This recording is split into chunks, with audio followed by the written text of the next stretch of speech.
morning, everyone. A warm welcome to all the participants. For this today's webinar, Embracing Masculine and Feminine Power in Business. So I am very happy that today Nilima Di is with us. I know her since 2004. We work a lot together in Delhi Ashram, and today she is with us. I'll request Monica ma'am to give a welcome speech and welcome our participants and Nilima Di. Thank you, Debiji, for giving me this opportunity to welcome all the participants and our honorable guests who have joined us today for a very important and precious session and topic. And I'm going to introduce Oro University to all of you very briefly, and then we can take up further the session on.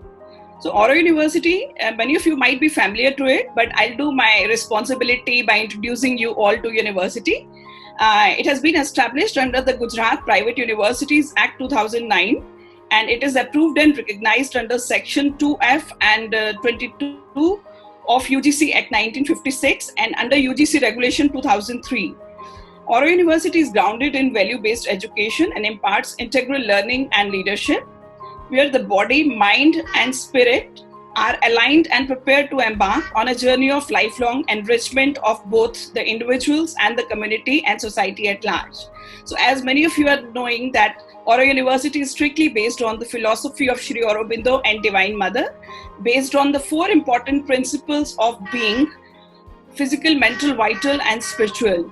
And that's why we say we take our students to a journey from leaders to learners in all these four domains of their being. And Oro University is offering 28 academic programs with the national and international affiliations with industry and universities across the world and in India. And we are also offering 7 different schools at Oro University. And this year, we are going to commence with a new school, that is School of Sciences. And earlier we had 7 schools. School of Business is one, which is hosting this webinar with one of the important prestigious integral learning center of Sri Aurobindo, headed by Debiji, and there's a good team of faculty who are coordinating in this particular center to give the maximum benefit to society and community at large. Again, the center is aligned to the philosophy of Sri Aurobindo, based on many well-being and wellness activities, not only for the Oroites, but also for the people of Surat and industry and society at large. So they're very well versed with all these social projects, and I'm sure this center is going to be a blessing not only for Surtis, but also the people of India and also across the globe. And with this thought, I would like to now give my few aspects on this particular topic of today. But before that, I request Debiji to introduce Nilima Ji to all our participants about her profile and the kind of work they have done in the past. And it's over to you, Debiji, for introducing our honorable speaker to the participants. Yeah. Thank you, ma'am. It's my honor to introduce Nilima Didi. So, Nilima Bhatt is an author, speaker, facilitator, and coach in the field of personal mastery, leadership, gender equality, and well-being.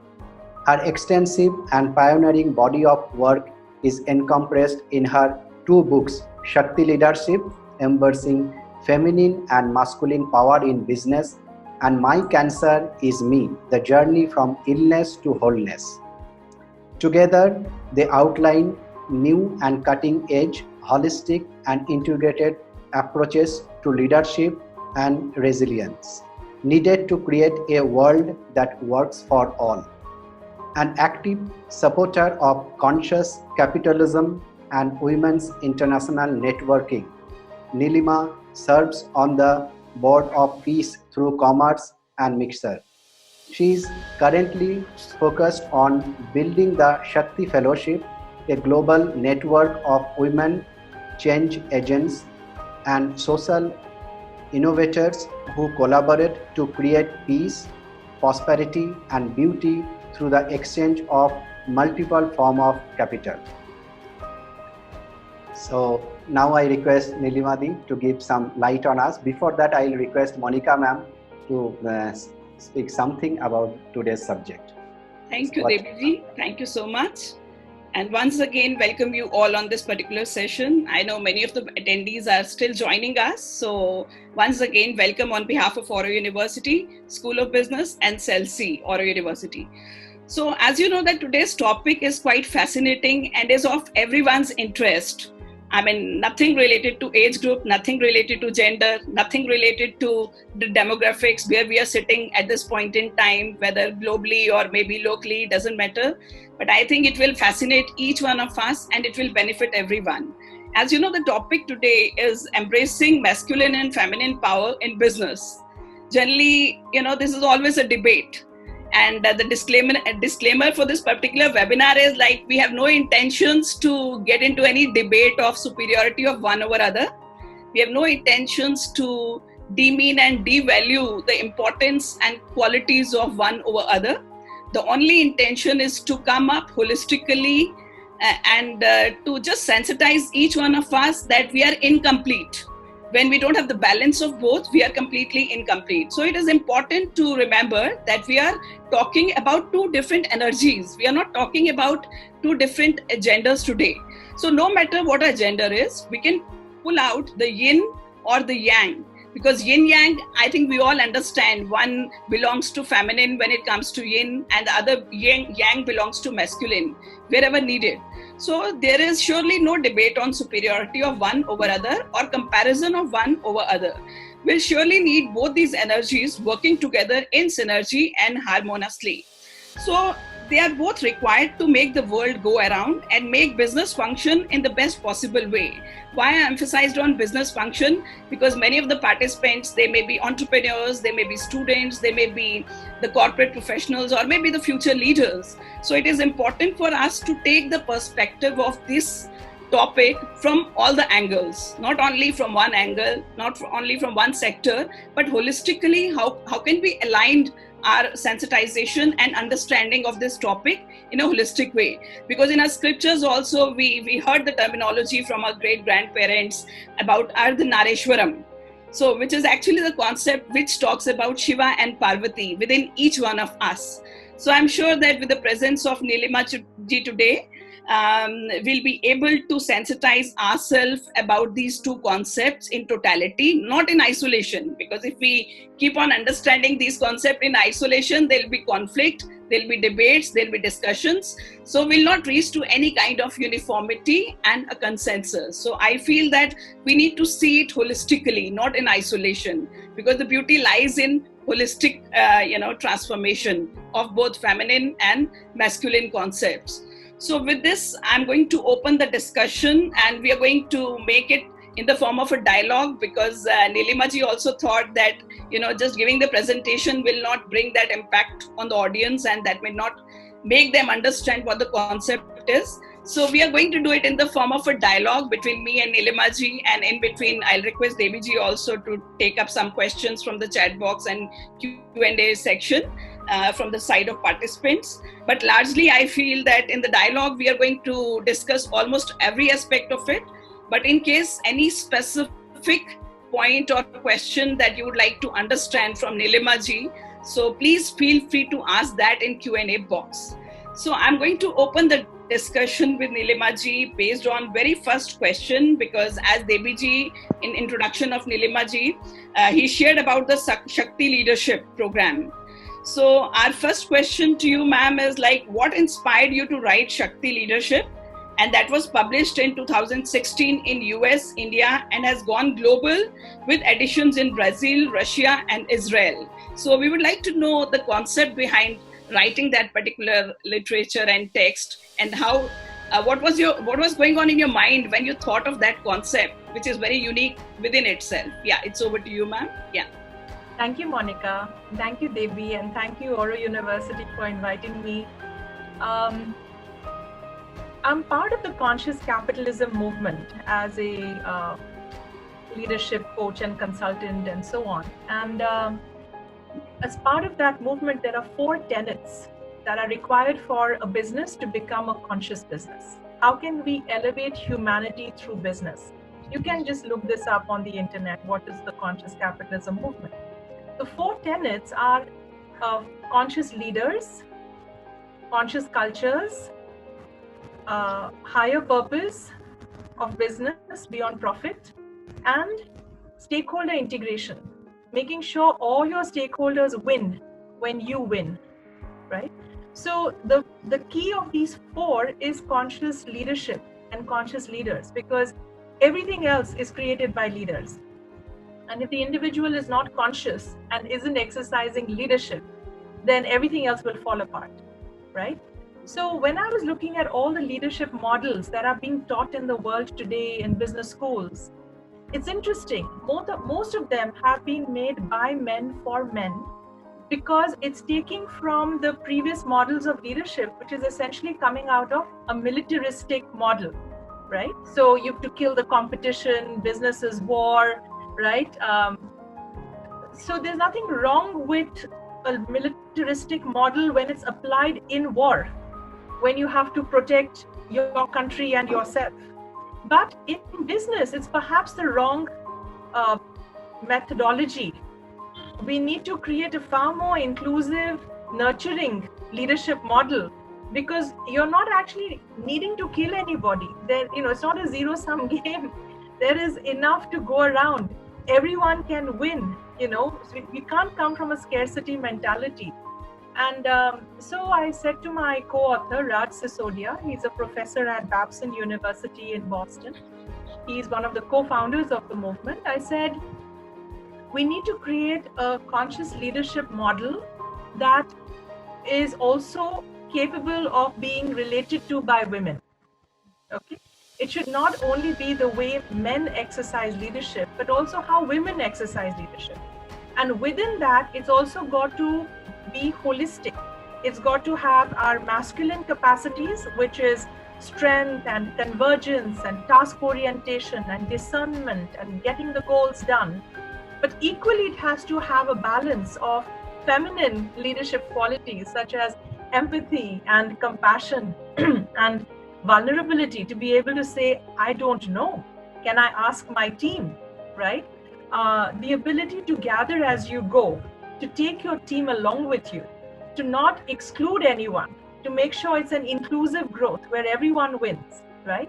These are very feminine qualities. So I said we need to create a model that is holistic. It is a balance of healthy feminine and healthy masculine. It works for both men and women. And it also got to draw from the best of the East and the West, because most of the leadership curriculum is just taking from Western research. And because I'm a student of yoga and integral yoga for so many years, since the year 2000, even as I was growing on the path of leadership and becoming a leadership consultant with my company Roots and Wings, on the other hand, I have been a very committed practitioner of yoga and integral yoga. And I could see that you're looking how to become a conscious leader, you're looking for ways to become a conscious leader. It's so simple. You have to become a yogi or a yogini, right? It's the same thing. How do you become conscious is a path and practice of any tradition, broadly called yoga, which is about self-perfection and inner mastery, etc.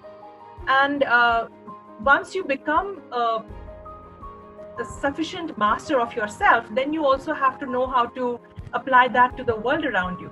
So you cannot be a yogi only on the mat. You can't be a sadhak, a practitioner only on the mat. You have to get off your mat and enter the market, metaphorically speaking, right? You've got to bring that consciousness of inner union to the outer reality so that you can be a blessing to the world around you. So I brought the principles of Eastern self-mastery traditions like Taoism and yoga, Sufism as well, to the Western modern leadership models. So that's how Shakti Leadership got created. It's quite fascinating and inspiring the way you initiated with the vision. My next point is when we talk about, as you also mentioned, the traits of feminine and masculine. So how do we define these traits? Like, these are the traits which should be aligned to masculine, because many times, due to stereotyping, we may think that the male should not cry or the female should not shout. Yeah. So how do we define, what is the criteria of defining these traits that I can say that section A defines the traits of masculine and section B defines the trait of feminine. So, ma'am, I want clarity on that, because there's always a debate that we shuffle our roles from here and there, because as you know, in today's era, we are doing a lot of multitasking at workplace. Yes. So at times as a leader, you have to take very hard decisions in the best interest of society, your teams, organizations. So many times it may be misunderstood by people around you, Yes. just to creating a perception about you that you are more dominating towards this particular energy or maybe that energy. So how will you clearly define and demarcate that look, this is feminine and this is masculine? Yeah. Yeah, very good question, Monica ji. So if you know the symbol of the Ardhanarishwar, which is every one of us, regardless of our gender, according to yoga, is half masculine and half feminine. The masculine side is called the Shiva Tattva and the feminine side is the Shakti Tattva. The Shiva Tattva is that which is consciousness and stillness and witnessing presence of the Leela, the dance of everyday life, right? That is your presence, your Shiva. But equally, there is an element of creative action from that presence in the world, which is the way in which the creative force of life itself moves in the world through us. That is generative. It creates, it makes things. So it's the active principle in that sense. So the stillness and its dynamic action in the world. In the yogic tradition, interestingly, first of all, everything is whole. You can't really separate these two things. They are one and the same. But the one contains these two aspects. There's an aspect of stillness. In the yogic tradition, the still aspect is called masculine Shiva. And the active aspect, the creative, because it gives birth to all this multiplicity, is called the feminine principle, the mother. So, Shakti. Interestingly, in the Chinese tradition, it's the opposite. They have the symbol of the Tao, and they have those two fish, right? One fish inside the other, like a wave. The active principle is called masculine, yang, right? That's going out there and doing action in the world. And then the receptive principle, which receives that action, that something has to be a container that receives it, right? That receptive is the yin.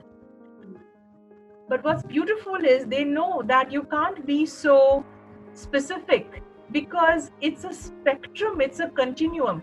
If you go too far into yin, it flips into yang.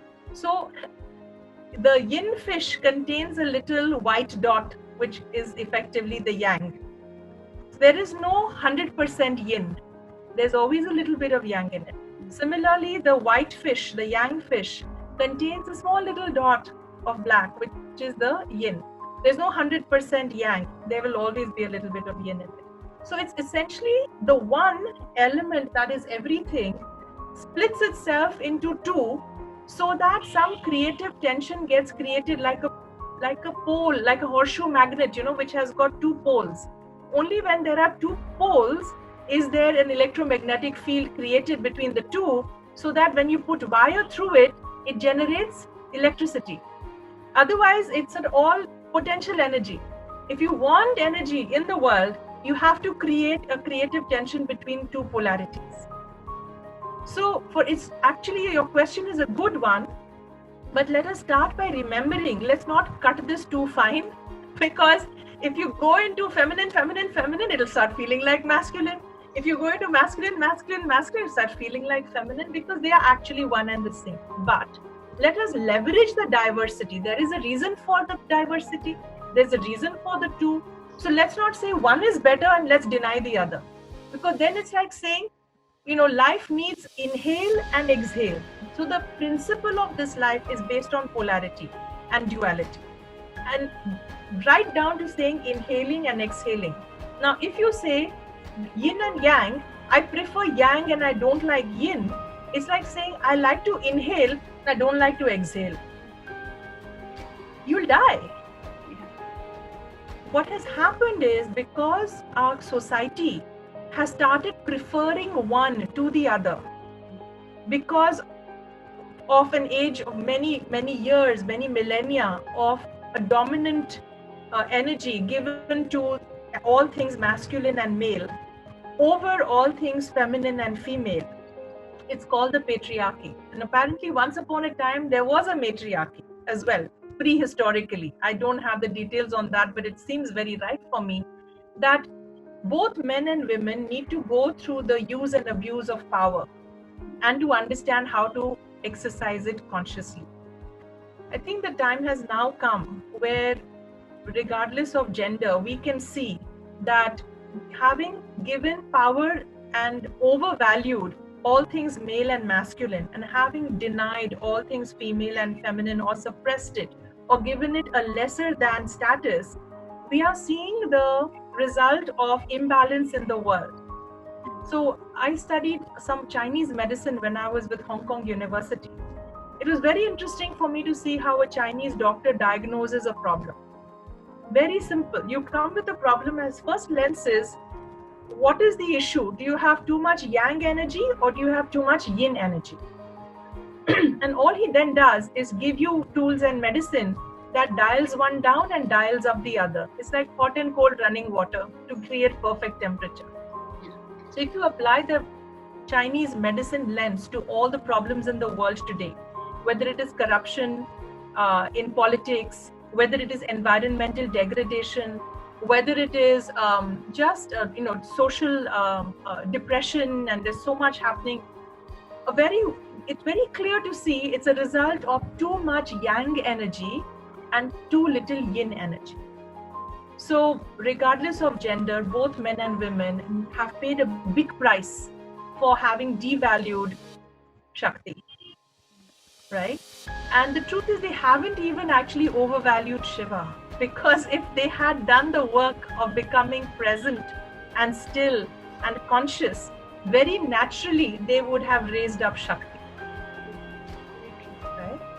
So having said that, in my book, and there are many of my videos online, feel free to look at that, I go into the difference between, broadly, in business, in leadership, anything that is task oriented, getting things done, is the masculine side of the work.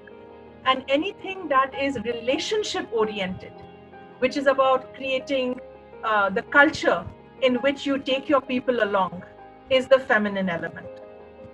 So task and relationship is a very simple way to remember in business and at work. Am I doing a good balance of both? Or am I over focusing on one to the neglect of the other? Very true. Very true. So as you have rightly articulated, and the way you demarcated as task-oriented and relationship-oriented, that actually itself clarifies, the significance of both over one another. Another point is since the time we are reading our scriptures and holy books, maybe in episodes, TV serials, and maybe we are getting sensitized and we are watching. And one thing was coming in my mind, like when we just think about Ramayana, there also, I think this concept is not new. It was evolved and origined at that point in time only. Because generally, whenever any problem comes on children, mothers are the one who gets impacted first. But when we saw that those, Raja Dashrath and his three Ranis were actually balanced in their emotions, and they were able to come out of that and accepted the situation and the scenario well. I'm not saying they were not getting impacted emotionally or psychologically, but yes, there was a balance. I mean, whatever we read and we saw, we were able to see that balance, that how they came out quickly and they tried to, just immediately accept that particular situation, and finally got less impacted in comparison to Raja Dashrath. Maybe he was impacted because of the guilt, or maybe he was actually got conflicted between the duty as a king and secondly, as a father, he was not able to justify his role. So what do you think, that is this concept the new, or it has been evolved even at that point in time also through decision making or leadership style or problem solving approaches? So how do you see this? That's a great question, as a good segue into explaining leadership dilemmas. Yeah. Right. So as we know, when you have, as a leader, every single day you face a leadership moment, a dharam sankat, right? Now, if it is a choice between a good thing and a bad thing, it's a no-brainer. You have to do the good thing, right? When does the dharam sankat happen? When does the leadership dilemma, the crisis of consciousness inside you happen as a leader? Is when you have to choose between good and good. Now, your example of Raja Dashrath, find yourself in him. Where in your life have you had to choose between your leadership, your work, and your family and your home life, right? Your love for your child. Is there some situation where if you made a choice, one of them would have got impacted negatively if the other one had got impacted positively? True. What a very beautiful framework to break through leadership dilemmas and such paradoxes is the work of Dr. Barry Johnson. It's called polarity mapping. And I've explained one version of it in the book Shakti Leadership, but simply you create your 4 quadrants, okay? And you say, you put your dilemmas in 2 sides. So suppose, to be a good father or to be a good king, right? This was his dilemma, right? To be a good husband, maybe even more, to be a good husband or to be a good father, because he had to choose between Kaikeyi and Ram, right? So this is a real dharam sankat. You don't want to be given such a difficult choice. Now, what's beautiful about polarity mapping, it helps you understand sometimes you can get the best of both. So you may think it is a either or choice, but actually if you do polarity mapping, you can break through what's called a both and option. Okay. So you have to list on the upper quadrant of one side, what is the upside of being a good father? On the other hand, what is the upside of being a good husband? Then you also have to list what is the downside of being a good father if you neglect being a good husband. Because if you only do yin and not yang, remember, there is a problem. So in the same way, you have to list what is the downside of only being a good husband but neglecting being a good father. And you will notice something's come. When you see yourself writing these with your answers, they are very personal to each one of us. The upside and the downside of both. Too much of one and too much of the other versus the right amount of one and the right amount of the other. After this, you identify what is your early warning sign when you fall below the line, right? Because the upper 2 quadrants are your healthy state and your lower 2 quadrants are your toxic, unhealthy, hyper state, right? So if you identify the early warnings that, how do I typically behave when I become hyper fatherly or motherly? How do I typically behave when I become hyper controlling or whatever it is as a spouse, right?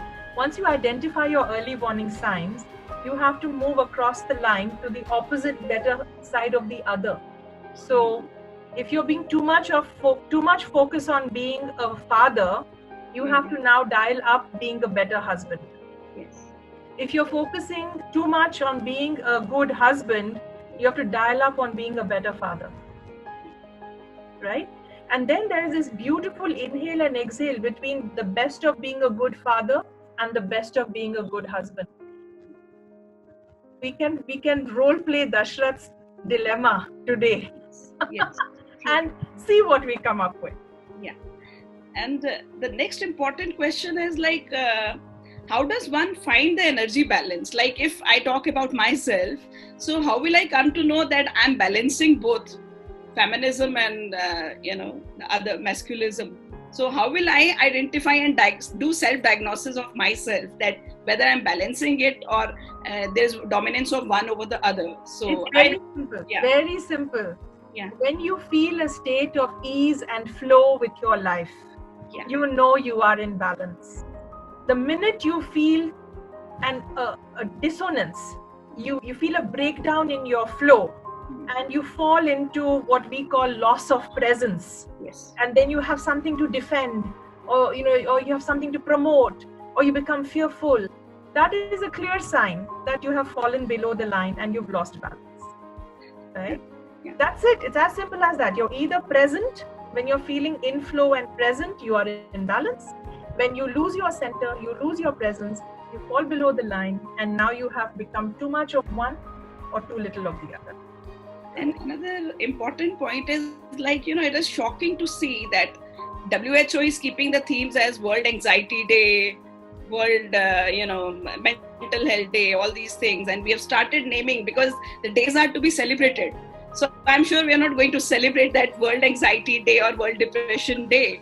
And I'm sure soon the way the time is running and this pandemic has brought some kind of negative impact on us. Yeah. Soon maybe they'll also come up with World Divorce Day, or maybe many other nomenclatures they can give it, because the mental health is deteriorating day by day. And we have seen recently many cases of social isolation, suicide, insecurities, and we have seen what is happening right now in the Bollywood and across the world because of this pandemic.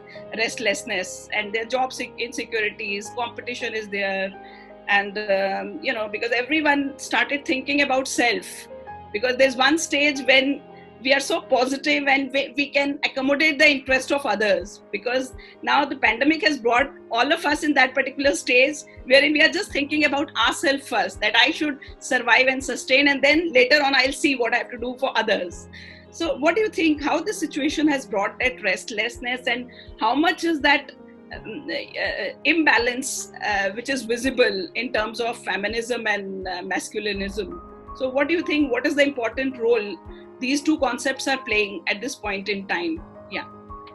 Actually, I need to take a step back to answer that question, which is in my work with conscious leaders, I've begun to see that even the most so-called good leaders, will grow, and as they grow, their companies grow, their business grows, and then something happens that makes them stagnate. It's like they hit a ceiling. And now they're not able to grow any further. So it's like they were growing like this, and now they start sliding back. And my realization, and this is with real work with real leaders, is that all of us, before we become leaders, are human beings. Yes. Who are at different levels of consciousness and maturity. And you can only grow as a leader if you're growing as a person, if you're maturing in your consciousness. As you start doing spiritual work, consciousness work, mindfulness, you may grow, but if you have not done the work of healing the past traumas that have also shaped you, at some point you can't grow any further. It's as if you have to rubber band back to your unhealed wounds. So I always say conscious leadership is both psychology and spirituality. So while I agree that these days, like International Day of Yoga or Joy or whatever, is a good thing. It's about us growing towards what we can be. But a time comes where you also have to go back and heal and grieve the past and recognize the truth and the reality of the tremendous suffering in the human condition, right? So I think I don't disagree to call attention to the problems of human suffering through days like, International Depression, if there is such a thing. I haven't heard it. So, but Mental Health Day is a good thing, because they're like a yin and yang, that I think the yang side is about saying grow towards more spiritual attainment, but the yin side says, yes, but take the rest of you along.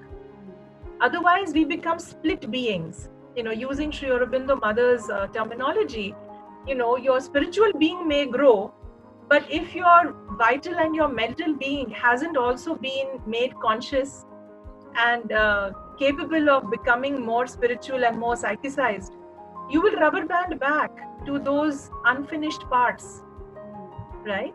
So I'm paraphrasing one of Mother's quotes where she says, if you want unity in the world, first unify all the parts of yourself. So the truth is we have fragmented. We are not whole persons. Yes. And so in order to come into our full power, we first need to become a whole person. Yes. And that requires going back and doing some therapeutic work on ourselves, self-inquiry, before we can grow further. Yeah. So I don't know if that answers your question, but I think what has happened with COVID is very beautifully, again, taking a more meta view. We were growing, no? The earth, planet, everything. It was like we were excavating and, saying, what can we take out of this planet? And, more, and growth. It's like it was not happening in a sustainable way. And the nature sent us such a perfect storm, such a tiny little enemy that is invisible, like what is a virus, right? And yet this littlest of little thing has brought the world to a standstill, so that we are all sent back to ourselves with nowhere to go outside. We have to go inside, and as we are going inside, we are all being taken to those parts of ourselves that lie unhealed and broken, which otherwise we had compartmentalized and put on hold. But we cannot grow any further until we heal these parts now. So whether it is the racial riots, America is this incredible country, but it hasn't healed the wound of its own wealth, which has been generated on the backs of slavery and Native American Holocaust, etc. Right? I don't think India has healed its own wounds around casteism, which started with a spiritual purpose and reason, but has got abused. Right? So all of us as a species are not going to be able to move forward until we go back and heal the past. Yeah. So my last question from my end, and then I'll hand over the session to the ABG for Q&A section round. Ma'am, my question to you is how will Shakti Foundation, your Shakti leadership, complements today's leadership models, specifically in the condition when there's a lot of chaos and restlessness around us? So, yeah. So we say lots of good leadership models out there, but very, very few that begin with consciousness, that begin with going inside and finding your still core, what we call presence in our model. So what Shakti leadership adds to the other leadership models in the world is, first of all, making presence the master key. Cultivating presence as a practice, as a yoga, as a sadhana, right? Every leader, you don't have to get on a mat, but there are many ways to do the practice and hone the muscle of being present and centered. That is the first thing you owe yourself and others if you're a leader. The other thing Shakti leadership model adds to the models of leadership out there is the idea of true power to exercise as a leader. Because leadership is all about exercising some agency, some control, some power in order to get your followers to do what needs to be done, right? So leadership and power are intrinsically linked, whether you like it or not. And what people have typically done is they come into leadership so that they can control someone's power and then feel like they are above others. And what we describe in Shakti leadership is, do not do the old power game, which is a win-lose, power over, grabbing power game. We have to shift to Shakti power, which is an innate power available to all of us. There is enough to go around. You don't need to steal someone else's power to feel powerful and get things done. All you have to do is, once you find your presence, in yoga terms, the Shiva archetype inside yourself, that stillness, it's not a dead place. It's not Shava. It's a living presence. So there is a Shakti to it. There is a power to it, which is intelligent, which is creative, which is innovative, which makes things happen, which births new ideas. So in leadership, we need the creative force of Shakti power to innovate conscious outcomes, to break through the knots and the obstacles that come in the way of a leader and a business, right? Also, because it has a feminine power energy to it, mainly, of course, we know there is both tough and love in Shakti, right? One archetype is, of course, the concept of a Mahakali, strength and, saying no to what is unacceptable and cutting things down that need to be cut, right? That is also a feminine force. But so is the Mahalakshmi power, for example, which is creating harmony and beauty and so on, right? And bringing prosperity to everything. So tough love can both be feminine. Tough and love can both be feminine. But it is a creative and generative force, regenerative force, that we need to use as leaders.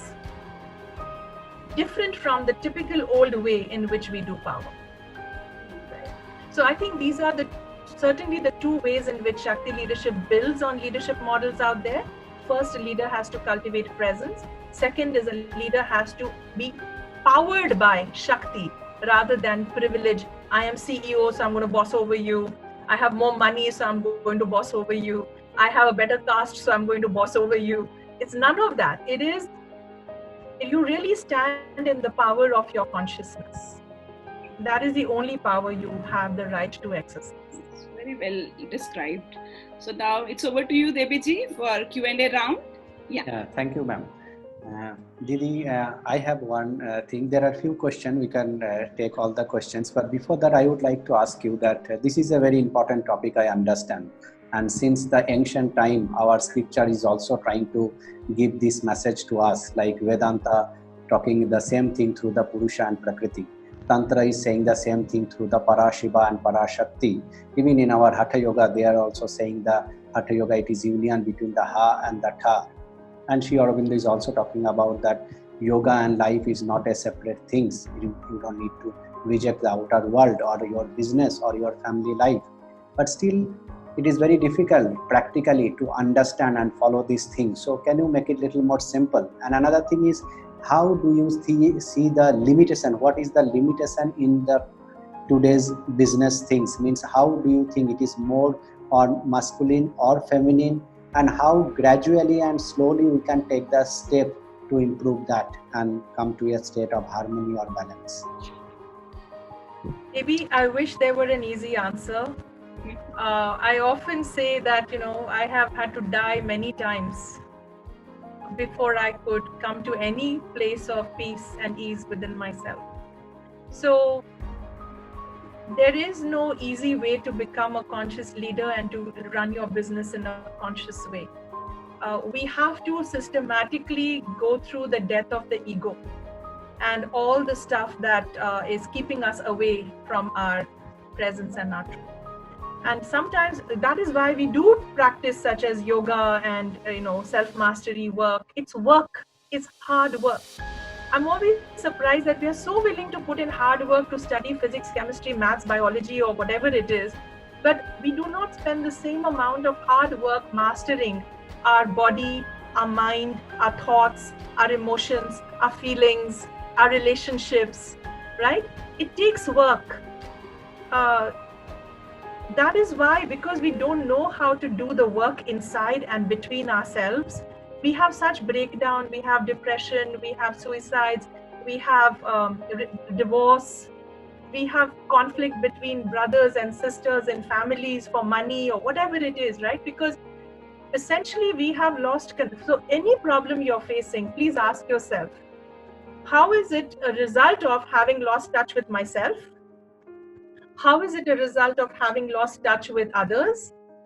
How is it a result of having lost touch with nature? And how is it a result of having lost touch with the divine? Simple. You have to be as honest and clear as that with yourself. Because the minute you're able to diagnose on these 4 levels, then you have to do the work to reconnect with yourself or with others or with nature or with the divine. And you return to the flow of your Shakti and goodness again. Life becomes flow and normal and beautiful and auspicious again. So it's basically because you've lost connection, and there is no easy way. That is why we all come to sadhana, right? Sadhana doesn't mean you have to sit on the mat and wake up at 5 in the morning. even if you sit down every day and do a mindfulness practice, a presence practice, I'm very happy to share that little 10-minute meditation with all of you after this class. It's the Shakti presence practice. But every day, if you sit down for 10 minutes and you learn to control your body, your breath, your mind, you clean out your heart, you ask for, your higher self to come in and take you over. You have to build these muscles. These are all muscles. We very happily go to the gym to build the body. But are you going to the mental gym and the emotional gym and the spiritual gym every day?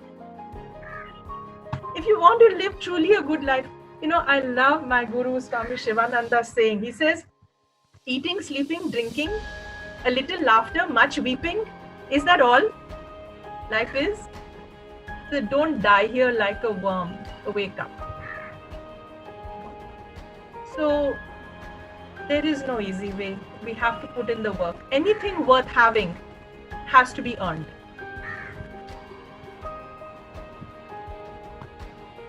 Thank you, Riddhi.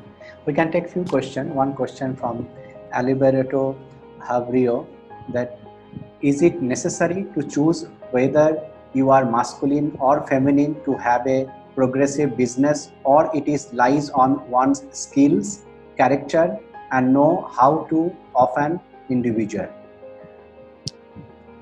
So first of all, these are all just words, right? Masculine and feminine. But if you understand, we are made up of many selves, and at a minimum, we are made up of two kinds of selves.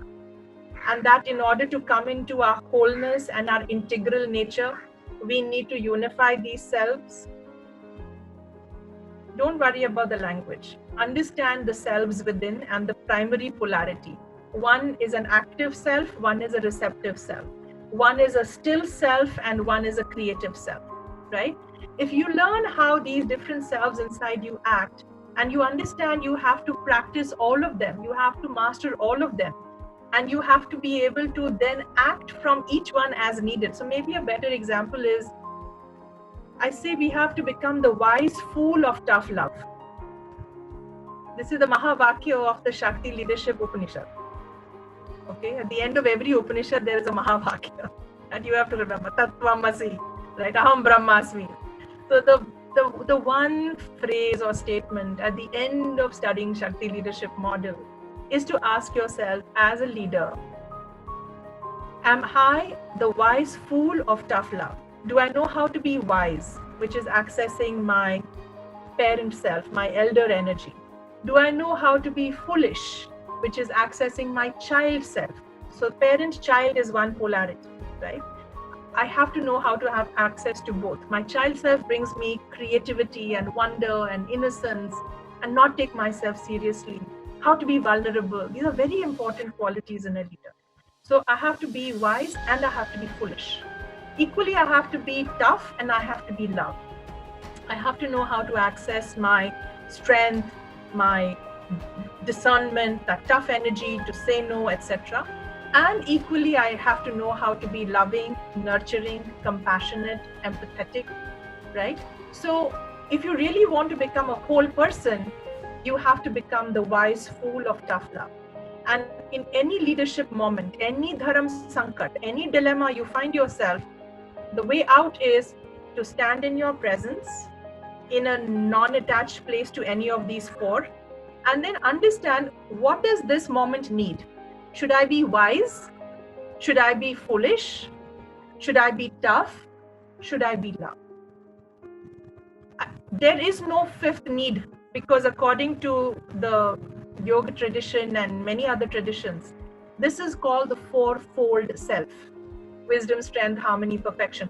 There are many other ways in which these four archetypes, that the self is essentially made of these four dimensions or four powers that are available to us, correct? And so as a leader, exercise one of these powers or a combination of these powers, and you will be a whole person and a whole leader, and you will have a breakthrough to the situation you are in.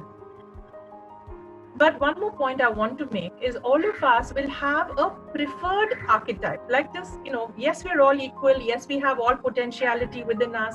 But each one of us is a unique personality, correct? So we all have a slight preference or dominance of one archetype over another. So some of us at a minimum yin-yang level are dominant masculine, and some of us are dominant feminine, which is a good thing because the system we are a part of needs the diversity of our thinking and our behavior and our values that come from being dominant feminine or dominant masculine. The thing though is, even though you first is to understand what is your dominant archetype, that's totally fine. Nothing is better or worse. That's just who you are. And then learn how to leverage the opposite and bring yourself in balance in leadership crisis situations. I hope that answers your question.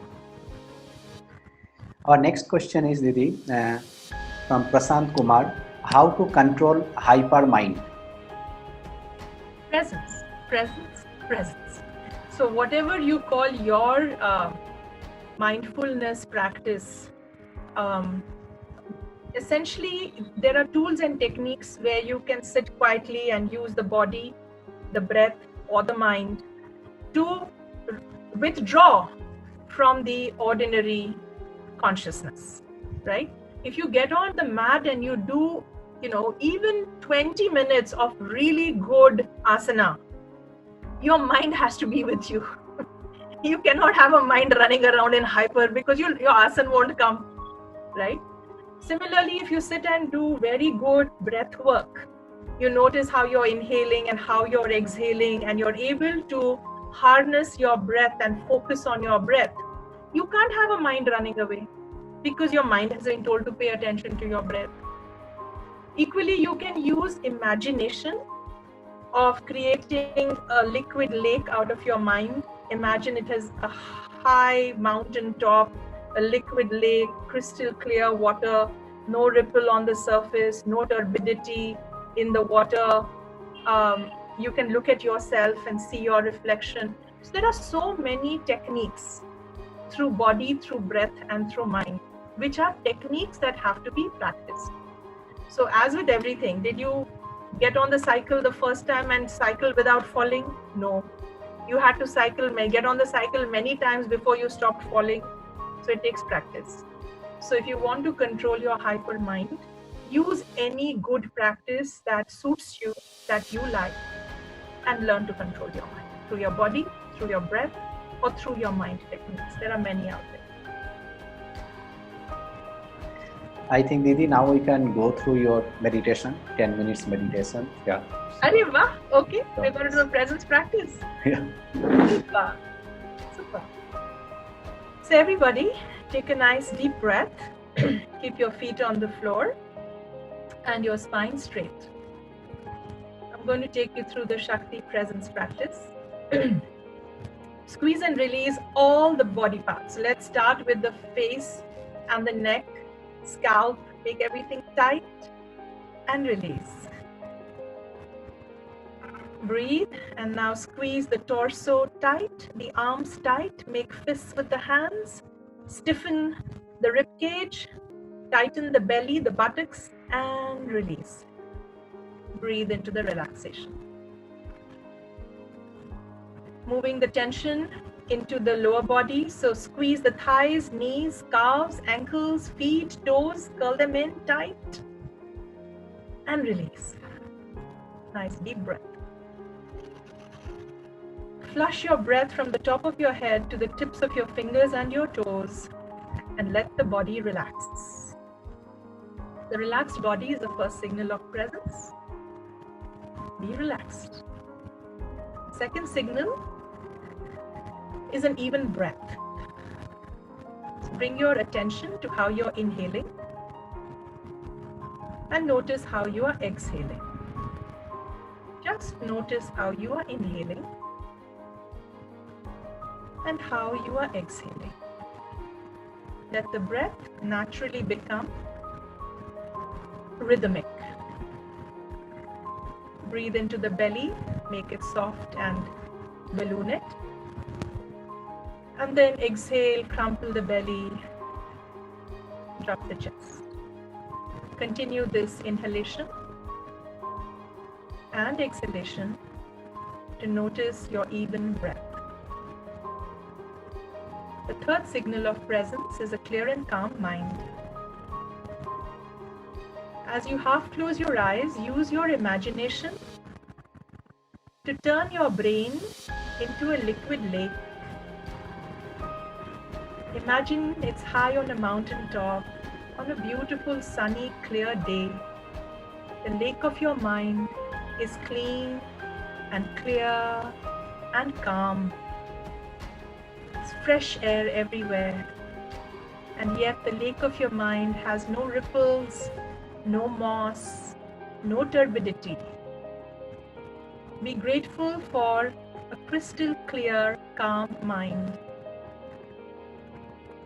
And you step towards the edge of this lake of your mind, and you look down in peace, and you notice your smiling soul looking back at you. When the body is relaxed, the breath is rhythmic, and the mind is clear, your soul smiles back at you from within. Imagine this happening. It's a deep yearning to become one with that smiling self, your essence. Step into the lake of your mind, and as you step in, these beautiful waters of the right temperature start rising up, and they lap up against your heart. Imagine and feel that your heart has become moist and open. It's opening to love and compassion. It's opening to ease and flow and grace. This wonderful heart, you allow yourself to reveal your vulnerability, your deepest feelings, and you allow yourself to receive everyone's vulnerabilities and deepest feelings. There's a sense of compassion for our humanness, with our heart gently open now. And when your emotional heart is soft and open, you step through it, and I imagine standing in your spine. Imagine yourself standing now in your spine. Your spine is a pillar of fire, a pillar of light, connecting heaven above and earth below, deep inside the cave of your own heart. This is your presence. Take a deep breath and step into your presence, which is moving through your spine. And stay with me, stay with the visualization, stay with the guidance, stand in your spine and notice your own stillness in your spine, but also notice a river, an Akash Ganga, an Antar Ganga flowing through you. This is your Shakti, the innate power of existence that's moving through your spine, your nervous system, and sending out tributaries of light, love, life into all directions. It's irrigating all the planes and parts of your being. Your mind, your body, your internal organs, your heart, your lungs, everything is getting refreshed, irrigated, filled with Shakti. You are empowered from within yourself, and you repeat with me now. All I need is within me. All I need comes to me. All I need flows through me. I am enough. I have enough. And there is enough for all to share. I have nothing to defend, nothing to promote, nothing to fear. I am here now. And now smile and wriggle your fingers and your toes, holding presence and Shakti flow inside your body, breath, mind, and heart. Move your head and neck from side to side. Slowly rub your hands. Sweep them over your face. Towel yourself refreshed after this inner Shakti bath. Gently open your eyes and welcome back. welcome each of you with your presence and your power to your new self and to your new leadership. Thank you, Didi. Guided meditation with your voice is always a great experience. So, if from audience anyone wants to ask something or wants to share anything with Nilima Didi, then I can allow them to directly ask the question or share with her. You can just raise your hands and I can allow you to speak.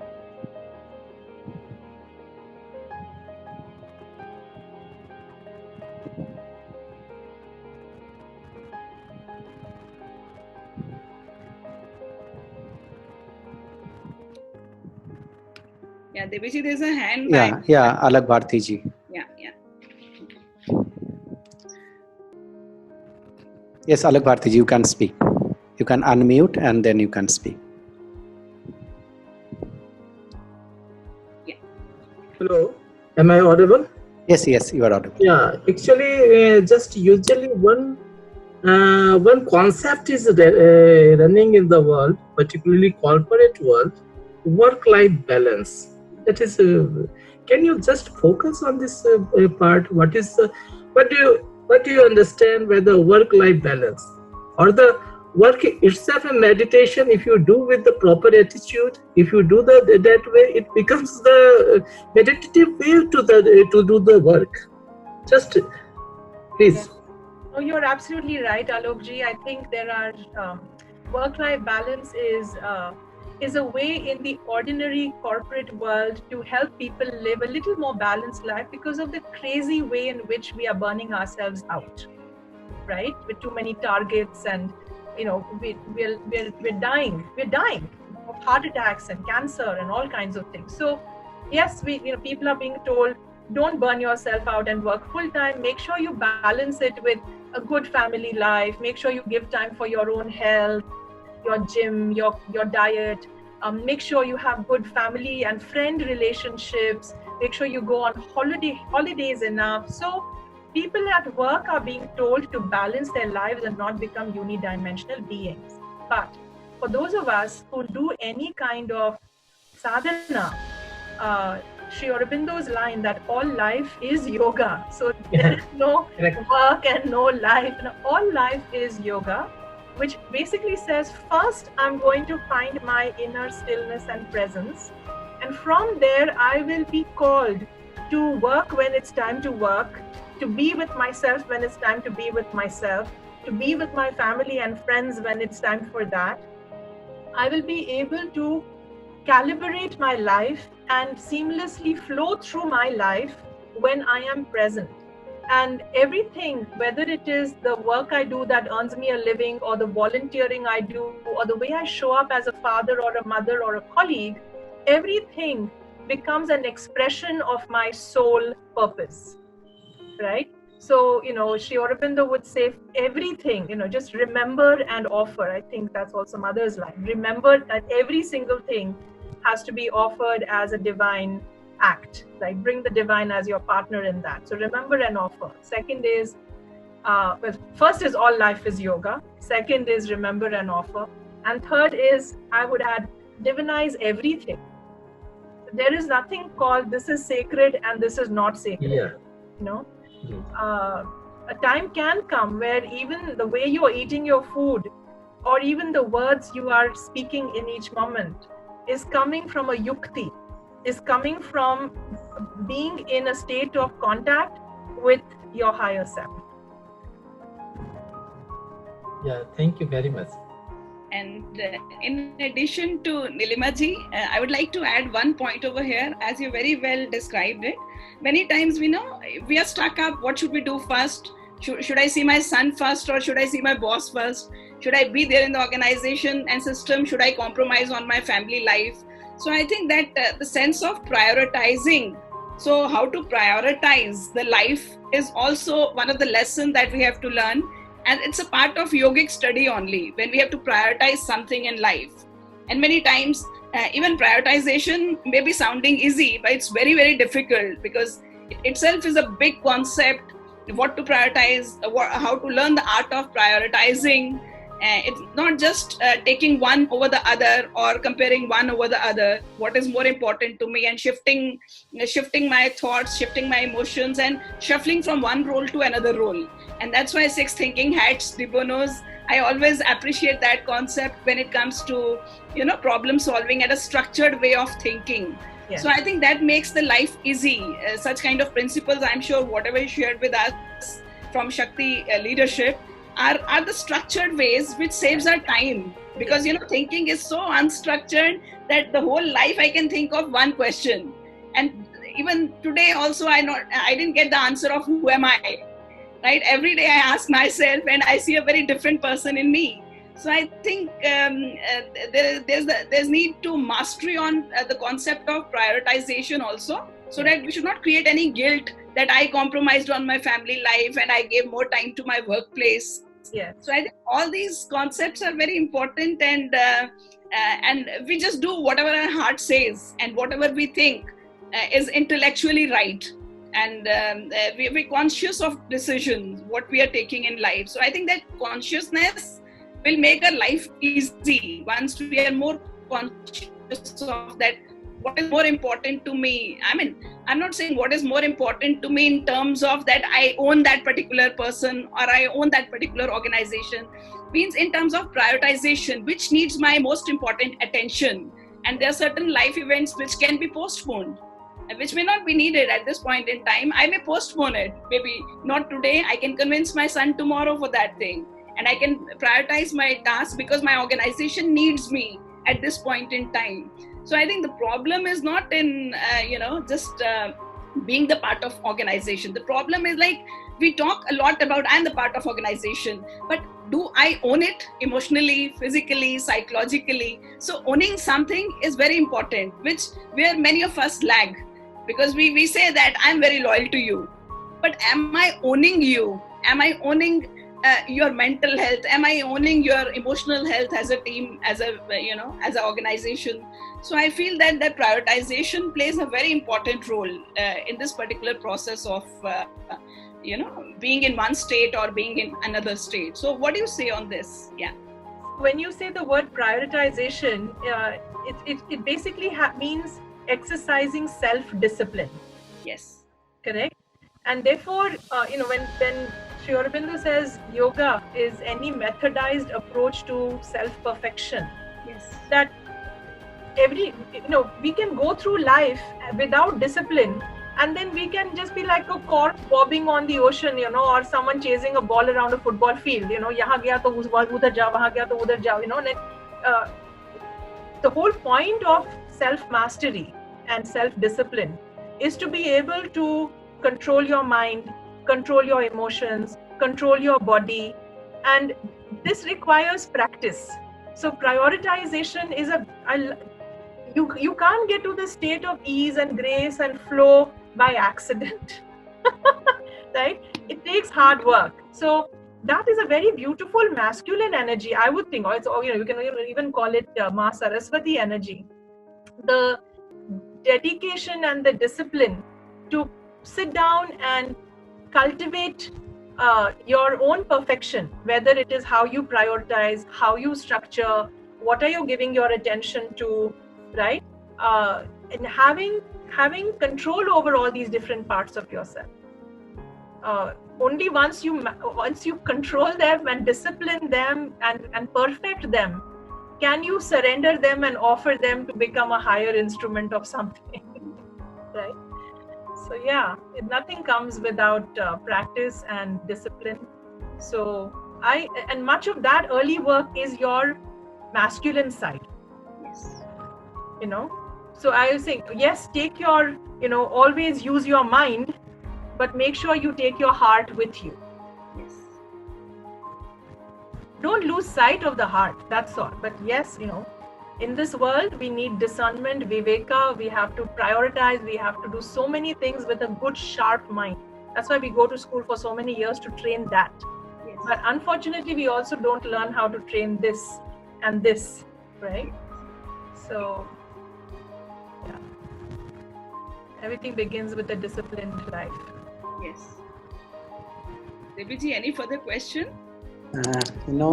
Thank you so much, Didi, for this wonderful topic. That when we are talking about the integral yoga, then nothing should left. So every aspect of our being, we need to balance everywhere. We need to balance between our inner being and outer being. We need to balance between our heart and mind. So now I'll request Monica ma'am for giving the vote of thanks. Thank you. Thank you, Debiji, and I'm honored and grateful to you for giving me this opportunity to propose a formal vote of thanks to all the participants, to our honorable guest for the day, Nilima ji. So I'll quickly share my takeaways from the session.